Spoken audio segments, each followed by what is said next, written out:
I have met some of the most incredible entrepreneurs and business owners in the world. And they all have one concern. They all say, I built all this wealth. How do I make sure my kids don't blow it? Some of them say, I got lucky. Some of them said, I worked really, really hard. Some of them said, it just happened for me, or I found something that nobody else was seeing. But they all have the fear that they're going to blow it for their kids. I tell them to view life very differently. I tell them to view it as kids and your estate and your planning is part of you building wealth. If you built wealth for one generation and then it's lost, you never really built wealth in the first place.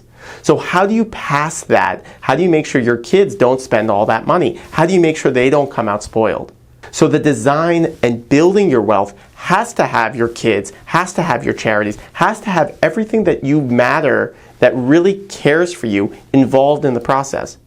I make sure my kids understand that I'm working, and I tell them I'm working, I tell them what I'm doing, and they come on calls with me. They're 2 years old, they're 1 year old, and I say to them, we're so thankful, we're so appreciative. We write cards to clients of ours because I want them to understand that this was not easy. This was part of the process. This is for their legacy, but this is for their legacy to build and to create a legacy. The legacy is only just warming up, but we have many, many, many generations to build this. What people do is they create this delineation.